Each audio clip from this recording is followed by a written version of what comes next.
जो उठी गए वहां नहीं अच्छे हैं।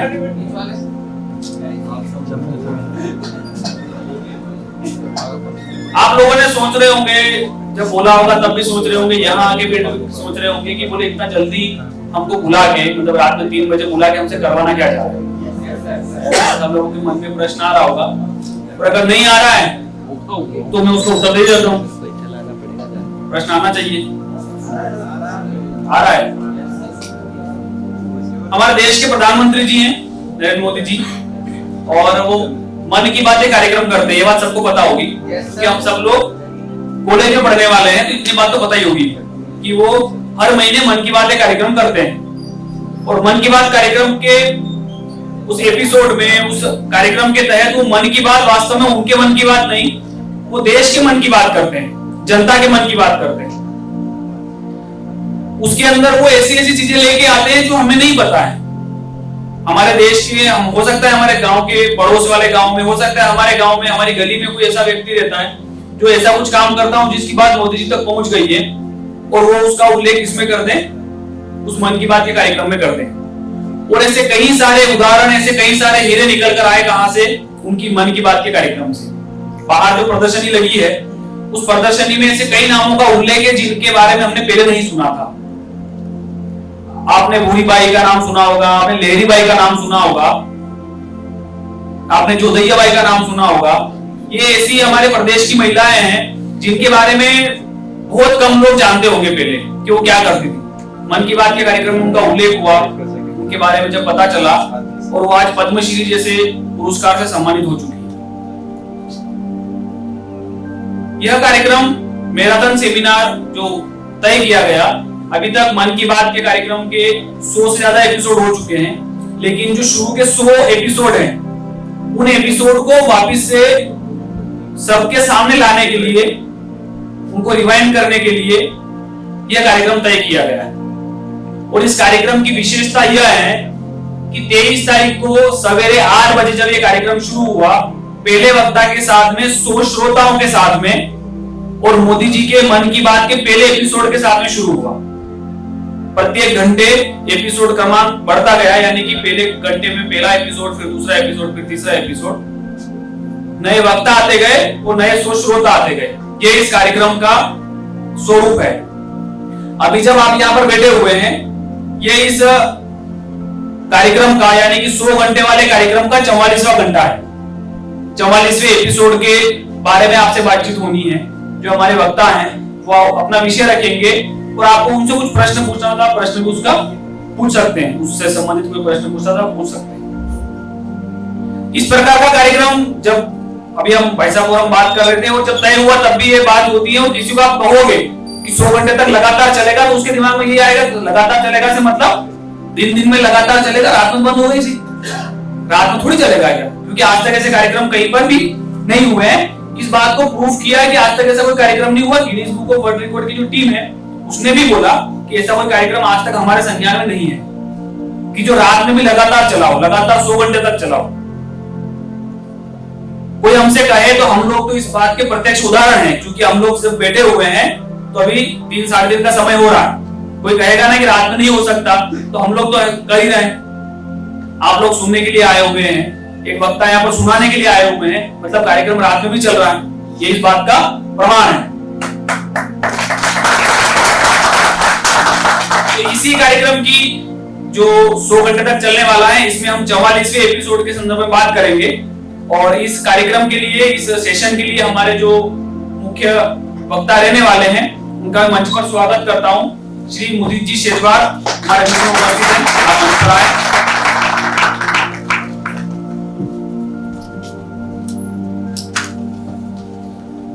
मुदित जी भाई साहब के साथ में मंच को साझा करने के लिए और इस कार्यक्रम की अध्यक्षता के लिए, इस सेशन की अध्यक्षता के लिए मैं आग्रह करता हूं श्री शुभम जी से कि आप मंच पर आए और भाई साहब के साथ में मंच को साझा करें।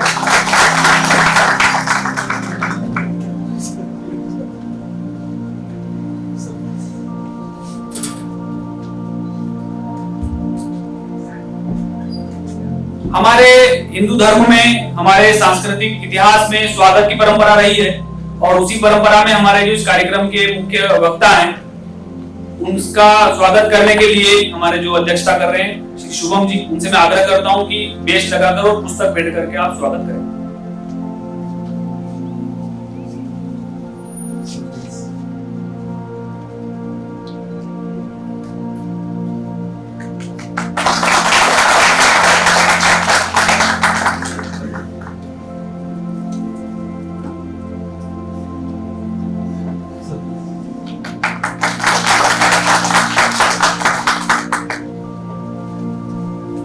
हमारे इस कार्यक्रम के सेशन के अध्यक्ष शुभम जी, जिनका मैं परिचय करवा देता हूं। आप श्री शुभम जी चौहान हैं और नर्मदा साहित्य विषय पर आप पीएचडी किए हुए हैं और मध्य प्रदेश सरकार का एक सम्मान है विवेकानंद पुरस्कार, विवेकानंद युवा पुरस्कार।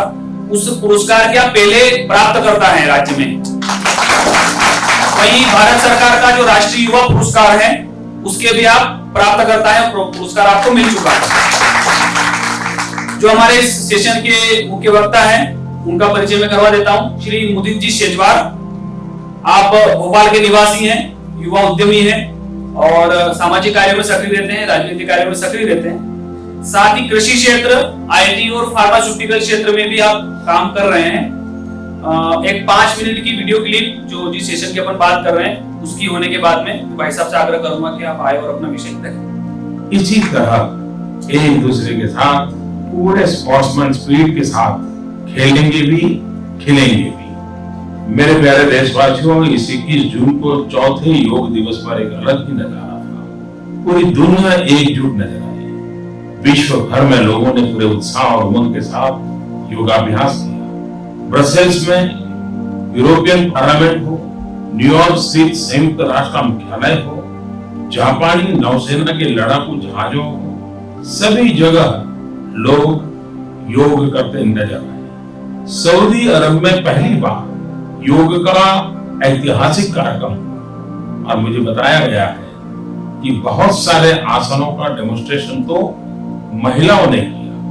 लद्दाख की ऊंची बर्फीली चोटियों पर भारत और चीन के सैनिकों ने एक साथ मिलकर के योगाभ्यास किया। योग सभी सीमाओं को तोड़कर जोड़ने का काम करता है। सैकड़ों देशों के हजारों उत्साही लोगों ने जाति, धर्म, क्षेत्र, रंग या लिंग हर प्रकार के भेद से परे जाकर इस अवसर को एक बहुत बड़ा उत्सव बना दिया।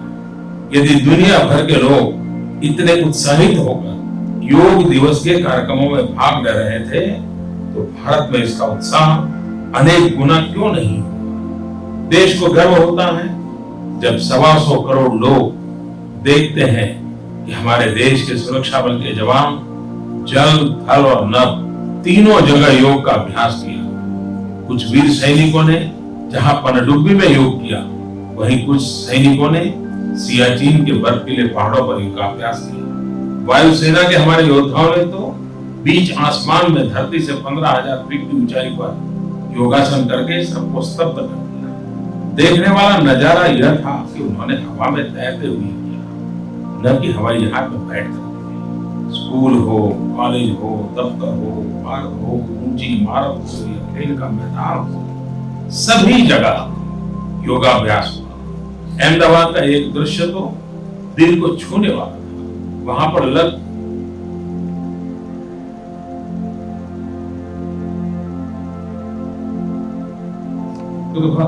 750 दिव्यांग भाई बहनों ने एक स्थान पर एक साथ इकट्ठे योगाभ्यास करके विश्व कीर्तिमान बना डाला। योग ने जाति, पंथ और भूगोल से परे जाकर विश्व भर के लोगों को एकजुट करने का काम किया है। वसुधैव कुटुंबकम के जिस भाव को हम सदियों से जीते आए हैं, हमारे ऋषि मुनि संत जिस पर हमेशा जोर देता है, योग ने उसे सही मायने में सिद्ध करके दिखाया है। मैं मानता हूं कि आज योग एक वेलनेस रिवॉल्यूशन का काम कर रहा है। मैं आशा करता हूं कि योग से वेलनेस की जो एक मुहिम चली है वह और आगे बढ़ेगी। अधिक से अधिक लोग इसे अपने जीवन का हिस्सा बनाएंगे। मेरे प्यारे देशवासियों, माय गॉव और नरेंद्र मोदी ऐप पर कई लोगों ने मुझे लिखा है कि मैं इस बार की मन की बात में 1 जुलाई को आने वाले डॉक्टर्स डे के बारे में बात करूं। सही बात है, हम मुसीबत के समय ही डॉक्टर को याद करते हैं, लेकिन यह एक ऐसा दिन है जब देश हमारे डॉक्टर्स की उपलब्धियों को सेलिब्रेट करता है और समाज के प्रति उनकी सेवा और समर्पण के लिए उन्हें बहुत बहुत धन्यवाद देता है। हम वो लोग हैं जो स्वभावतः माँ को भगवान के रूप में पूजते हैं, भगवान के बराबर मानते हैं, क्योंकि माँ हमें जीवन देती है। माँ हमें जन्म देती है तो कई बार डॉक्टर हमें पुनर्जन्म देता है। आदरणीय मोदी जी भाई साहब से आग्रह करता हूं कि आगे मंच आप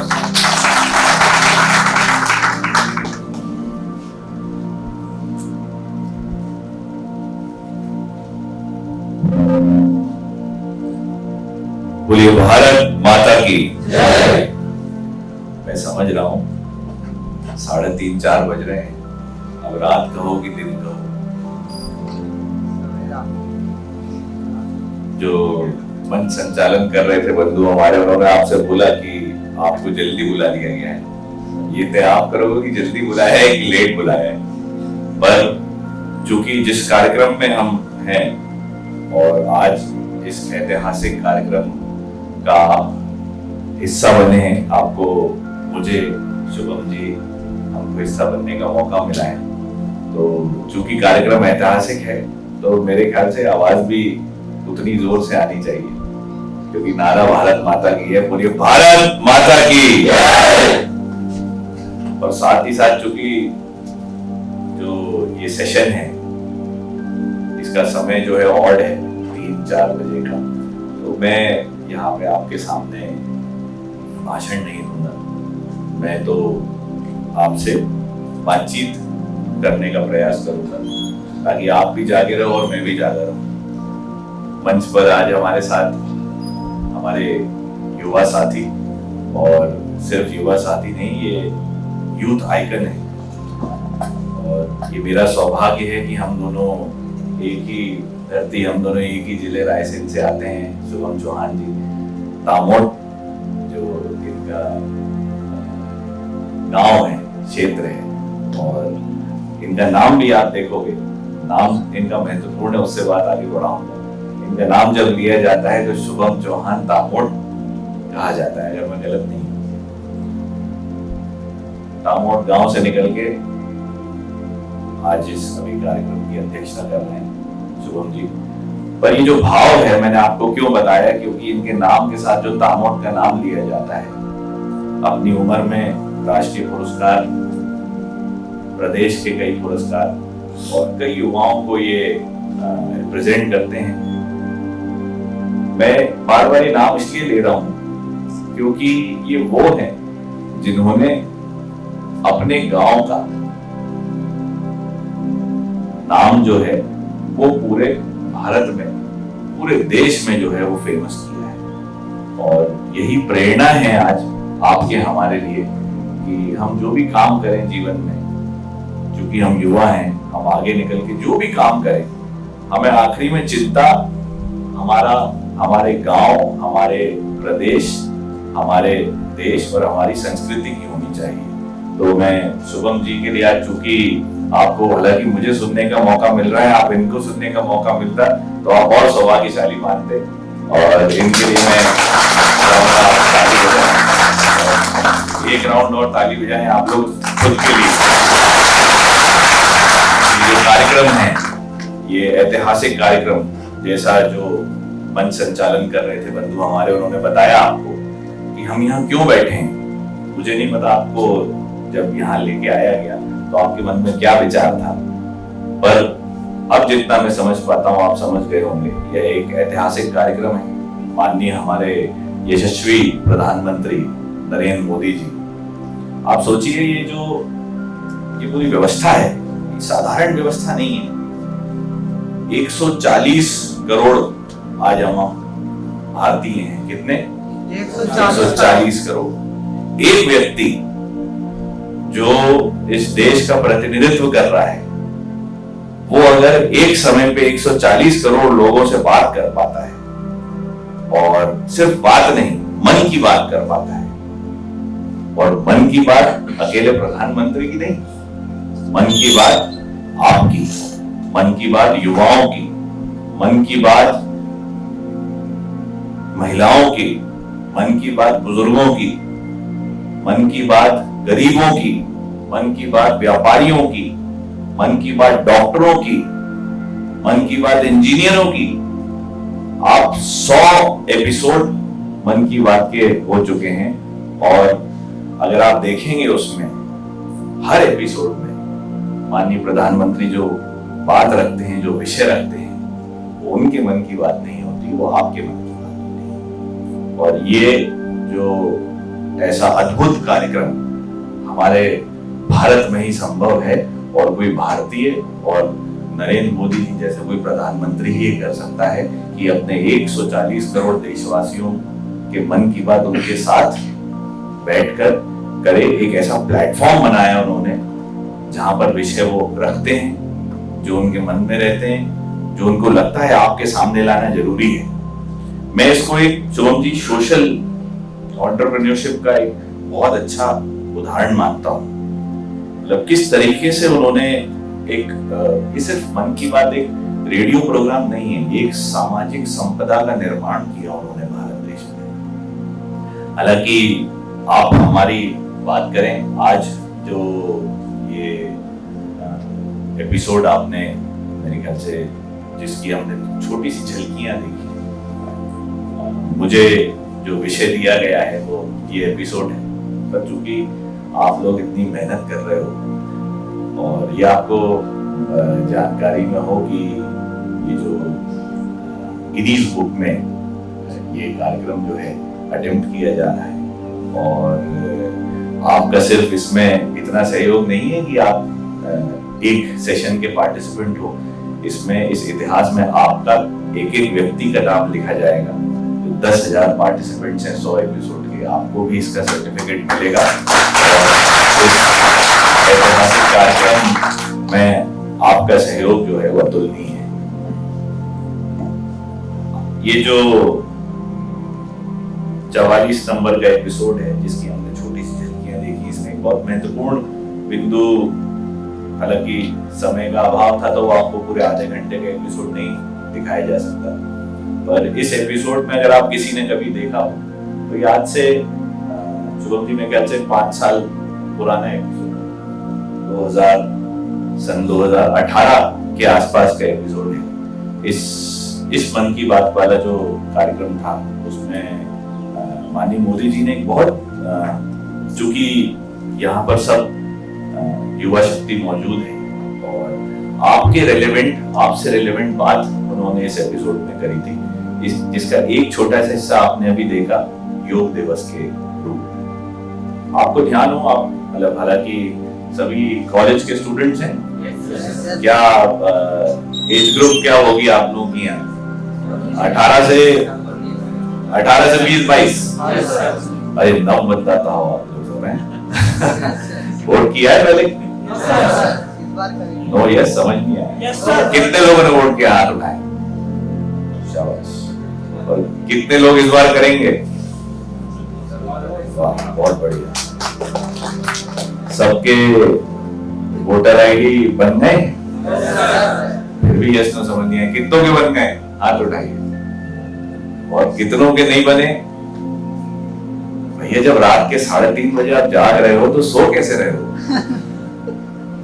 सबसे पहले एक व्यवस्था चालू है, 31 अगस्त तक की व्यवस्था है, जो चूंकि मौका है तो मैं चूकूंगा नहीं, जाके अब आपके वोट का महत्व है, और कल ही जाके, बल्कि क्यों ऑनलाइन व्यवस्था उपलब्ध है, फॉर्म नंबर 6 डाउनलोड कर सकते हैं आप इलेक्शन कमीशन की वेबसाइट से, रजिस्ट्रेशन कराइए। और ऐसा सोना नहीं है हमको, जितने लोगों ने नहीं किए हैं, ये आपका अधिकार है, इस अधिकार का उपयोग करिए, देश के निर्माण में उपयोग करिए, और कल ही सबसे पहले वोटर रजिस्ट्रेशन कराइए। तो 18 से 20-22 की जो उम्र के साथी यहाँ पर मौजूद हैं, जब ये मन की बात हुआ होगा ये वाला एपिसोड, तो आप लोगों की उम्र मेरे ख्याल से और 13, 14, 15 रही होगी। आप किस इतिहास की बात कर रहे हैं सोच सकते हैं। मतलब मोदी जी जब प्रधानमंत्री बने थे तो आपकी उम्र कितनी थी? 10। और आप लोग एक स्वर्णिम युग में पैदा हुए और स्वर्णिम युग में आपका जो ये आयु जो यूथ वाला आपका जो टेन्योर है ये निकल रहा है। हम लोग एक ऐसे युग से आ रहे हैं जिसमें हम एक अंतर देख सकते हैं। शायद आपको ये अंतर बहुत सारे महसूस ना हो, क्योंकि अभी आप जब से देख रहे हो बहुत सारी चीजें यहाँ व्यवस्थित दिख रही हैं। मेरी उम्र तकरीबन 37-38 है, 1985 का जन्म है। शुभम जी भी मेरे ख्याल से 90 के आसपास तो होंगे, 95। तो हम लोग जिस समय से भारत देश को देख रहे हैं और हमें इस बात पे गर्व है कि एक हमें ऐसा प्रधानमंत्री मिला। मुझे तो एक छोटी आयु का बालक भी दिख रहा है हरे कुर्ते में। क्या नाम है बेटा आपका? Shivam, very good. ये शिवम के लिए सबसे तालियां बजाइए। ऐतिहासिक काम में शिवम का भी अतुलनीय योगदान है। शिवम, तुम्हें तो वोट करने में टाइम है अभी। है? कितनी आयु है तुम्हारी? उम्र कितनी? उम्र 10।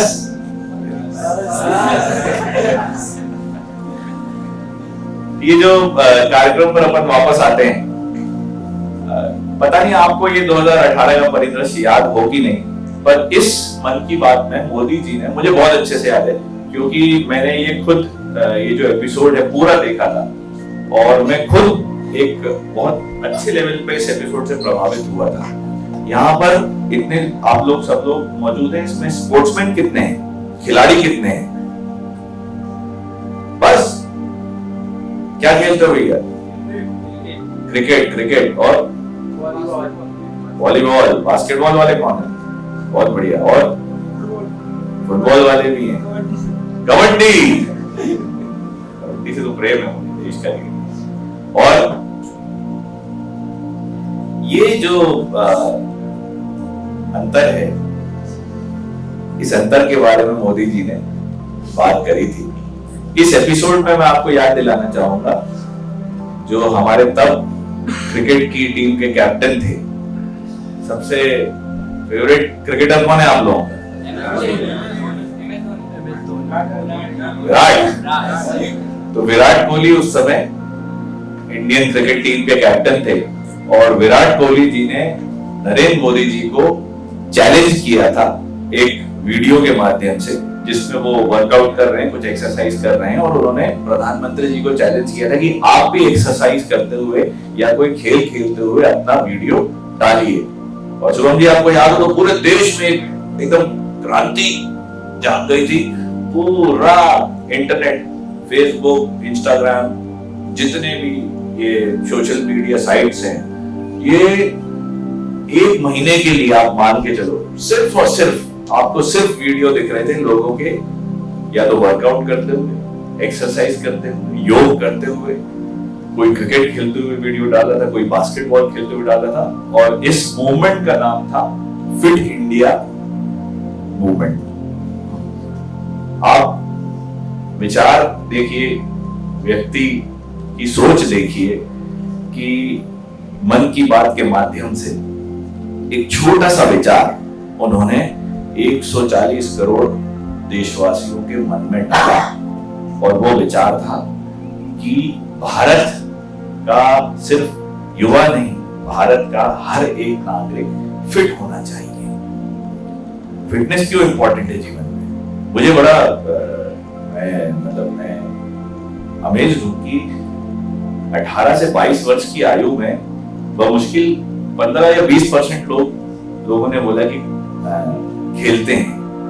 हम लोग तो, हालांकि मतलब आप सबके हाथ में मोबाइल है, आप लोग मोबाइल खेलते हो, हम लोग जब छोटे हुआ करते थे तो हम घर के अंदर नहीं टिकते थे, और हम जिस समय से आते हैं, जिस एरा से आते हैं, वो सब माएँ परेशान रहती थी कि शाम को कहाँ है भाई, बड़ी मुश्किल से बच्चे को ढूंढ के घर में लाया जाता है। आजकल ऐसा है कि बच्चे को धक्का के बाहर निकालना पड़ता है, बाहर जाओ जरा खेलो। मुझे अच्छे से याद है इस एपिसोड में मोदी जी ने पूरे भारतवर्ष के बहुत सारे ऐसे खेलों के नाम दिए थे जो अब एक्सटिंक्ट हो गए, ऐसे और रीजनल छोटे छोटे खेल थे। मुझे नहीं पता आप लोगों में से कितने लोगों ने खेला है। ग्रामीण परिवेश में से यहाँ सब लोग भोपाल के हैं कि आसपास से आते हैं, सब जगह से? रायसेन से कितने लोग हैं? सागर से? रायसेन वाले भैया हम दोनों को पहचानते हो? नहीं पहचानते हो? सागर से कितने लोग हैं? रीवा सतना तरफ से? बहुत बढ़िया। जबलपुर, कटनी, ग्वालियर तरफ से है कोई? अरे यार, क्या पूरा मध्य प्रदेश यहाँ पे आज बैठा हुआ है, तालियां बजाओ इसके लिए। हम लोग जब छोटे हुआ करते थे, अरे रायसेन, विदिशा, भोपाल सब हो गया। सीहोर, सीहोर से ज्यादा है। टीकमगढ़, वाह यार, मान गए।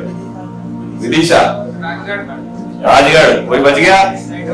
शहडोल, छिंदवाड़ा, बहुत शानदार। और कोई? शाजापुर,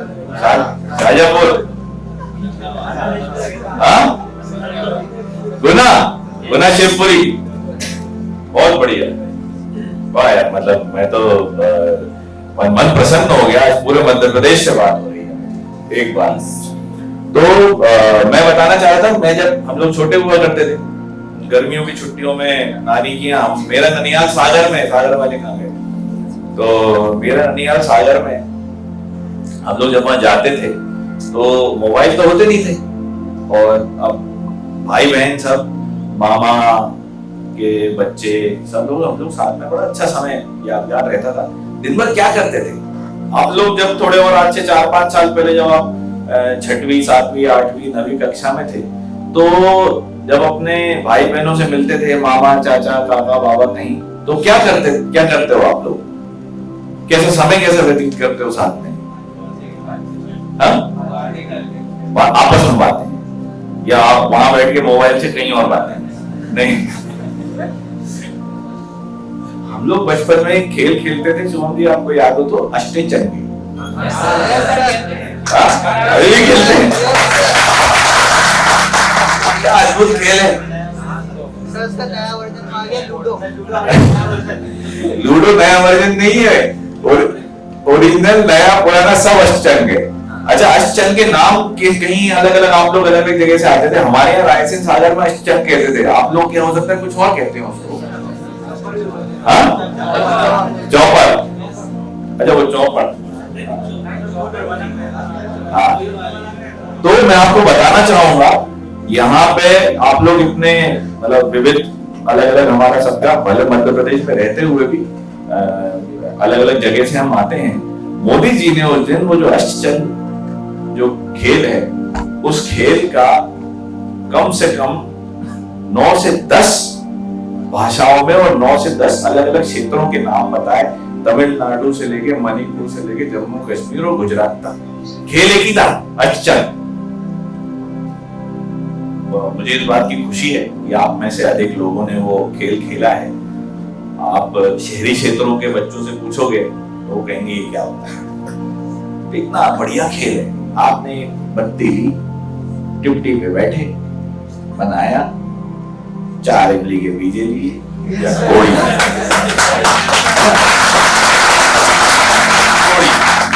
और घुमाया और शुरू।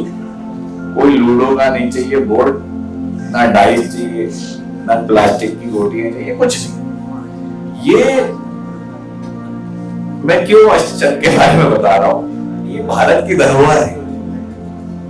और मोदी जी ने इस एपिसोड में इन धरोहरों की बात करी और बात करी कि हमारी जो फिटनेस है आप समझिए, फिटनेस से आप क्या अर्थ निकालते हैं? फिटनेस से हम सोचते हैं कि नहीं भैया चलो फिट आदमी हाथ पैर अच्छे चल रहे हैं। फिटनेस सिर्फ फिजिकल नहीं होती, फिटनेस मेंटल भी होती है। और इस एपिसोड में उन्होंने जो नारा दिया था वो था फिट इंडिया मूवमेंट। हर तरीके से हमारे देश का युवा, हमारे देश के बुजुर्ग, महिलाएं, बहनें, सब उनकी एक चाह थी कि सब फिटनेस के बारे में सोचें। Physical fitness, mental fitness. आप सोच रहे हो कि अश्चन खेलने से काहे की फिजिकल फिटनेस है ना, अश्चन खेलने से मेंटल फिटनेस बढ़ती है। और एक इस महत्व आप समझिएगा इस कार्यक्रम का, एक छोटे से उनके नारे से, एक छोटा सा उन्होंने, विराट कोहली जी ने जो मोदी जी को चैलेंज दिया, पूरा देश खड़ा हो गया। और मुझे याद है, मैं उस समय, मेरा भी खेल कूद बंद था, हम उम्र के उस पड़ाव में थे, आज भी उस पड़ाव में कि एकदम फिट तो नहीं कह सकते पर फिर भी हाथ पैर बढ़िया चल रहे हैं, आजमा सकते हैं किसी भी तरह का क्रिकेट, फुटबॉल। तो पर वो 2-4 साल ऐसे हो गए थे कि काम धंधे और सब दुनिया के समय नहीं निकल पाता था खेल के लिए। पर उस मूवमेंट के बाद मैंने भी फिर वापस बल्ला उठाया, खेलना चालू किया, बैडमिंटन खेलना चालू किया। और मन में एक भाव आया कि नहीं, फिटनेस के लिए कुछ करना है। अभी फिटनेस इंपॉर्टेंट क्यों है? आपकी उम्र में आपको महसूस नहीं होगा, पर मेरी उम्र तक जब आओगे और फिर आपको यहाँ से मेन गेट तक दौड़ना पड़ेगा और फिर थोड़े जब बाहर आ जाएंगे आपके दौड़ते दौड़ते, तब आपको एहसास होगा कि फिटनेस इंपॉर्टेंट क्यों है। मोदी जी ने एक नारा दिया, देश का हर व्यक्ति फिट होना चाहिए। आप विचार सो देखिए, हमें सामने क्या दिख रहा है? मोदी जी हमें ये खेलों का महत्व दिखाना चाह रहे हैं। ऐसा नहीं है। देश का निर्माण कैसे होगा? जब आप और हम हर तरह से फिट होंगे। आज 18 से 22 वर्ष की आयु में नहीं, जब आप 30 साल के रहो तब भी फिट रहो, जब 40 के रहो, 50 के रहो। मोदी जी को देखो, कितनी उम्र है मोदी जी की? कितनी है? 73। लगती कितनी है? मेरे हिसाब से मोदी जी, जो व्यक्ति 365 दिन में से एक दिन की छुट्टी ना ले, हम तो 5-7 दिन मेहनत कर लो तो एक दिन ऐसा आराम करने को दौड़ता है, बिल्कुल आदमी मन ऐसा दौड़ता है कि यार एक दिन का आराम मिल जाए। जो व्यक्ति 73 साल की उम्र में 365 में से एक भी दिन जो छुट्टी ना ले, जो सुबह 6 बजे भारत से निकले तो 1-2 राष्ट्र घूम के और रात में यहाँ आके वापस काम पे लग जाए, वो व्यक्ति 73 साल का हो नहीं सकता मेरे ख्याल से। और अगर मोदी जी 73 साल की उम्र में इतने फिट हैं, तो आपकी और हमारी जिम्मेदारी भी बनती है कि हम भी उनसे प्रेरणा लें और हम भी जीवन में अपनी फिटनेस पे ध्यान दें। क्योंकि अगर हम फिट रहेंगे तभी हम देश को आगे बढ़ा पाएंगे, तभी हम देश के लिए कुछ कर पाएंगे। छोटा सा उन्होंने एक चिंगारी लगाई फिट इंडिया। कितने लोग हैं, लोगों के खेल कूद चालू हो गए, लोगों की एक्सरसाइज चालू हो गई। इसका ये महत्वपूर्ण हिस्सा था योग दिवस, क्योंकि ये मई में एपिसोड हुआ था, जून में। कब आता योग दिवस? जोर से बोलो। 21 जून। और ये वाला जो योग दिवस था, जैसा आपने उस वीडियो में देखा, ये ऐतिहासिक था क्योंकि ये बना विश्व योग दिवस। यहाँ पे कितने लोग हैं जो योग करते हैं? अरे शर्मा क्यों रहो, जोर से ना थोड़ा। हरी शर्ट वाले भैया, हाँ, आसन वगैरह आते हैं आप? मोदी जी की फिटनेस का राज क्या है? Gym. Modi ji cricket football तो शायद ऐसे तो नहीं रेगुलर खेलने को बोलो तो खेल लेंगे, पर ऐसा तो नहीं रेगुलर खेलते होंगे। उनकी फिटनेस का राज है योग। और ये योग जो है वो सिर्फ साधारण मतलब कोई एक्सरसाइज करने का तरीका नहीं। योग भारत की धरोहर है, और भारत ही नहीं, योग एक विश्व धरोहर है। आप सोचिए, मोदी जी ने योग को पूरी दुनिया में वो पहचान दिलाई जो योग डिजर्व करता है। मैं आपको बहुत इधर उधर दूर की कहानी नहीं बताऊंगा, मैं मेरे घर का उदाहरण बताता हूँ। मेरी माता जी स्वयं डॉक्टर हैं, एमबीबीएस डॉक्टर हैं, गायनेकोलॉजिस्ट हैं और अब तो सेवानिवृत्त हैं। उनको आज से, मैं आपकी उम्र का रहा होगा और आपसे 4-5 साल छोटा रहा होगा, तब उनको एक बीमारी पता चली हमें, auto immune disease. Auto immune disease मतलब अपने ही सेल शरीर के खुद ही किल होते हैं। ऑटो इम्यून डिजीज का कोई भी किसी भी तरीके से आपके शरीर को नुकसान पहुंचा सकती है। उनके शरीर को उस समय कैसे नुकसान पहुंचा है, उनकी एक बार एक आंख की विजन चली गई, एक आंख से देखना बंद हो गया। एक बार एक लेफ्ट साइड की उनका जो पूरा शरीर है वो पैरालाइज हो गया और कुछ समय तक वो पैरालाइज रहा। खुद डॉक्टर हैं एमबीबीएस एलोपैथी की, हमने बहुत इलाज कराए, सब जगह दुनिया की दवाइयां चली और आज उस बात को 20, 22, 25 साल हो गए हैं जो उसका डॉक्टर बोलते थे कि कोई दवाई से कोई ऐसा इलाज नहीं है, हमारी माता जी ने वो पूरी की पूरी बीमारी योग से ठीक करी। और आज उनकी 70-71 वर्ष की आयु है और 20 साल से वो जो बीमारी थी वो पलट के उनको कोई नुकसान नहीं कर पाई। उनकी ये स्थिति है कि वो रोज सुबह योग करती हैं, अगर जिस दिन योग ना करें उस दिन वो चल ना पाए, मतलब इतनी तकलीफ, पर योग जिस दिन करती हैं बढ़िया। सामाजिक संगठनों में काम कर रही है, एक संगठन है सेवा भारती, उसमें सेवा कार्य होते हैं, उसमें प्रदेश स्तर पे वो काम करती हैं। कई बार 2-2, 3-3 शहर गांव जाती हैं, कार्यक्रम लेती हैं, मेडिकल चेकअप कैंप करती हैं, सब कर रही हैं और सिर्फ एक पद्धति की वजह से, वो है योग। और मैं तो घर में उदाहरण देख रहा हूं, इसलिए मैं इससे ज्यादा बहुत कुछ कह नहीं पाऊंगा, पर मुझे योग का महत्व पता है। आप मोदी जी को आइडल मानिए, मोदी जी को देखिए, 73 वर्ष 74 वर्ष की उम्र में जो वो एक 35-40 वर्ष की आयु की व्यक्ति जितना काम कर पाते हैं, ये सब योग का कमाल है। और इस योग को, ये योग ऐसा नहीं है, मतलब भारत के लिए भी योग प्राचीन है, आजकल की ये विद्या नहीं है, ये हमारा इंडियन सिस्टम ऑफ मेडिसिन है और इसको पूरे विश्व पटल पे माननीय मोदी जी हमारे प्रधानमंत्री लेके गए। हमने देखा उस वीडियो में, आपने देखा पूरे विश्व में लोगों ने वो जो विश्व योग दिवस पर जो योग प्रैक्टिस करके दिखाया, हम सब उसके हिस्सा बने, आप लोग भी कभी न कभी बने होंगे।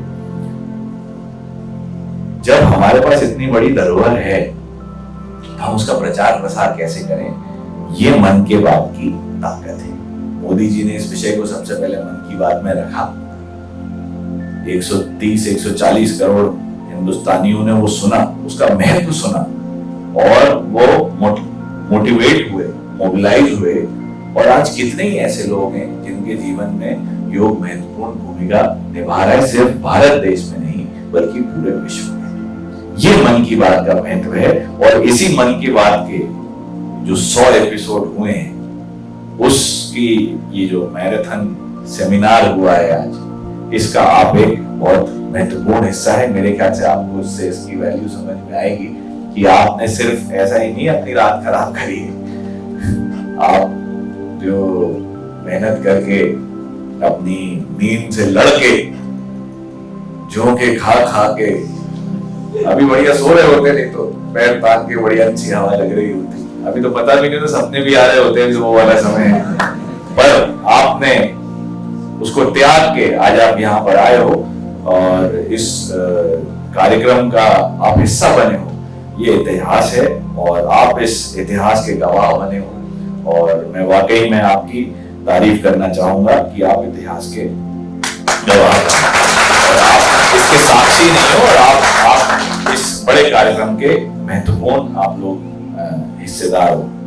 मैंने जो इस कार्यक्रम में फिट इंडिया की बात हुई, इस कार्यक्रम में एक और उन्होंने विषय बताया था जिसमें महाराष्ट्र के एक गांव के कुछ 5-6 आदिवासी समाज के बच्चे थे और उनको जो उनकी स्कूल संस्थान ने उनके चयन करके उन्होंने 5 बच्चों ने एवरेस्ट पर फतह की थी। एवरेस्ट पर फतह करना आप समझ सकते हैं क्या विषय है। तो ऐसे और प्रासंगिक उन्होंने विषय और बहुत सारी घटनाएं इस एपिसोड में रखी थी मोदी जी ने। आप में से कभी कोई सोचता है, किसी ने कुछ एडवेंचर के बारे में मोदी जी ने बात की थी? एडवेंचर मानते हो आप लोग, क्या होता है, क्या है? कोई बताएगा एडवेंचर जीवन में किस चीज से एडवेंचर मिलता है आपको? एक कोई साथी बताना चाहे तो। जैसे वो जो बच्चे थे उनको पर्वतारोहण उनके लिए एडवेंचर था। उस ठंड में हिमालय की चोटी पे पहुंचना और जान जोखिम में डालकर वहां पहुंचना, उसके लिए 1 साल की ट्रेनिंग लेके और फिर वो सारी परेशानियों का सामना करके ऊपर पहुंचना, ये उनके लिए एडवेंचर था। आपके लिए, किसी के लिए कुछ एडवेंचर है जो जीवन में आप करना चाहते हैं? कोई तो बोलो यार। बहुत एक और एडवेंचर मोदी जी ने इस एपिसोड में बताया था। हमारी नौसेना की बहनें हैं, कैप्टन कमांडेंट तक की 6 बहनें थी और उन्होंने एक जो छोटी शिप होती है, मतलब बड़ी नाव छोटी शिप, उसमें पूरे पृथ्वी का चक्कर काटा था और जितने समंदर और जितने ओशन पृथ्वी पे हैं उस पे वो पूरा उन्होंने अकेली 6 महिलाओं ने और पूरा कवर करके इस एपिसोड के 20 दिन पहले वो भारत आई थी और नेवी की ऑफिसर हैं सब, और मोदी जी ने उनके बारे में ये विषय रखा था। ऐसे कई विषय हैं और वैसे तो आधे घंटे की मन की बात मोदी जी की थी, मैंने सोचा मैं भी कुछ मन की बात कर लूं और सबको मौका मिल रहा है। आपके मन की बात मैंने जाननी चाहिए, कुछ लोगों ने बताई और मैं सिर्फ अपनी बात को विराम दूंगा क्योंकि अगले सेशन का भी मेरे ख्याल से समय आने में होगा। एक दुष्यंत कुमार जी की कुछ पंक्तियां हैं जो उन्होंने लिखी थी जिसे मैं आखिरी में दोहराना चाहूंगा, और ये जो मन की बात का सार है और मोदी जी ने जो ये रेवोल्यूशन क्रिएट किया है मन की बात के माध्यम से, जिस तरीके से वो आपसे हमसे सबसे बात करते हैं, अपने भाव रखते हैं, ये एक सोशल एंटरप्रेन्योरशिप का माध्यम खड़ा किया उन्होंने। और ये जो पंक्तियां हैं ये उसका सार प्रकट करती हैं। हो सकता है आपने कभी सुनी हो, नहीं सुनी हो, तो आज सुन लीजिए। हो गई है पीर पर्वत सी पिघलना चाहिए, हो गई है पीर पर्वत सी पिघलना चाहिए, इस हिमालय से कोई गंगा निकलना चाहिए। सिर्फ हंगामा खड़ा करना मेरा मकसद नहीं, सिर्फ हंगामा खड़ा करना मेरा मकसद नहीं, मेरी कोशिश है सूरत बदलनी चाहिए। और मेरे सीने में नहीं तो तेरे सीने में सही, मेरे सीने में नहीं तो तेरे सीने में सही, हो कहीं भी आग ये आग चाहिए। आपसे यही आग्रह है। मोदी जी ने अपने इस कार्यक्रम के माध्यम से जिस तरीके से जो नवाचार उन्होंने किया है और वो आपसे प्रेरणा लेते हैं और आपको प्रेरित भी करना चाहते हैं, ये सब सिर्फ एक काज के लिए, वो है भारत। भारत पूरी दुनिया में सर्वोपरि रहे, भारत इस दुनिया का मुकुट बने, ये उनकी सोच है और यही वो सोच आपके अंदर डालना चाहते हैं और एहसास कराना चाहते हैं कि आप हर व्यक्ति, हर युवा, आप में वो शक्ति है जो भारत को इस पूरी दुनिया का सिरमौर बनाएगी, मुकुट बनाएगी। तो ये आग जो है, जो मोदी जी ने चालू करी है, ये उनके सीने में से ही आपके सीने में भी जलना चाहिए। ऐसी विचार को लेकर आप सब यहाँ से जाएं, ऐसी कामना करता हूँ। और आप सब लोग यहाँ पर आए, शुभम जी का बहुत बहुत धन्यवाद, आप सबका बहुत बहुत धन्यवाद जो ऐसे ऑड समय पर आपने इस ऐतिहासिक कार्यक्रम में समय भारत माता जी को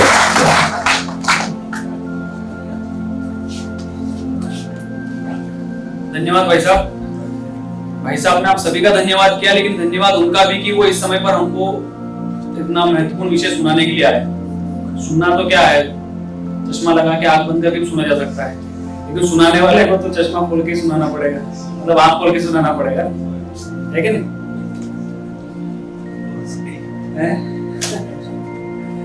चलिए, तो अभी हम सब लोग एक संकल्प यहाँ से दोहराएंगे। मैं शुभम जी से प्रार्थना करता हूँ कि वो आए और संकल्प आप लोगों को दोहराएं। सब लोग खड़े हो जाएंगे और अपना सीधा वाला हाथ सामने करके जैसे संकल्प लेना। चलिए, सभी संकल्प ले रहे हैं और जीवन में संकल्प तो लेते हैं, पर एक संयोग देखिए ईमानदारी से कि प्रातः काल की बेला है, भोर का मुहूर्त है, जब इस समय के लिए देवता भी बरसों प्रार्थना करते हैं। सरस्वती सामने समक्ष है और जीवन में कितना भी तप कर लीजिए, ये ना जाने इतनी सन्निधि भी प्राप्त होना और सन्निधि भी भोर की प्राप्त होना, ये कोई सिर्फ संकल्प से कम नहीं है। आपको ये बात आज के समय में समझ में नहीं आएगी, लेकिन विचार करिए, एक छोटा सा 10 साल का बालक, उसके पूर्व जन्म के प्रारब्ध पुण्य कर्म होंगे कि जब एक किसी की सन्निधि मिलती है, अभी कुछ समझ में नहीं आता, हमको भी नहीं आता, 5 साल 10 साल बाद समझ में आता है, लेकिन एक तो मुझे भी अनायास लगा कि भोर की बेला है, सिर्फ संकल्प और संकल्प लेने की बात यहाँ से हो रही है। वो जीवन में कितना काम आएगा, कितनी हम चिंतन करेंगे, लेकिन ये चिंतन का समय है। और मुदित भैया ने जो बात जिस समय पे कही है, योग समझ गोचते, योग का समय 4 बजे और 5 बजे, 4:05 का समय था, 4 बज रहे थे। इस बेला में योग किसका? स्वयं से स्वयं का योग। तब मन की बात होती जब हम अपने आप से बात करते हैं। भैया कितने अच्छी प्रबोधन की बात, कोई बात का समय नहीं है, लेकिन केवल संकल्प की बात है। मैं संकल्प लेता हूँ कि मैं नदियों एवं जल स्रोतों को स्वच्छ रखूंगा। मैं संकल्प लेता हूँ कि मैं खेलों में रुचि लेते हुए समाज में खेलों के प्रति रुचि जगाने का प्रयास करूंगा। जय हिंद, जय भारत, भारत माता की जय। बहुत बहुत धन्यवाद दोनों अतिथिगणों का। आप लोगों का भी धन्यवाद कि आप लोग आए। चाहे सब लोगों की होगी, जिनकी जो लोग बाद में आए थे उनकी नहीं हुई होगी, तो थोड़ी देर बाहर प्रदर्शनी, उससे पहले यहाँ पे रुकेंगे या सब लोग फोटो के लिए दोनों के साथ में आप फोटो खिंचाएंगे, उसके बाद में चाय पीते हुए निकलना है।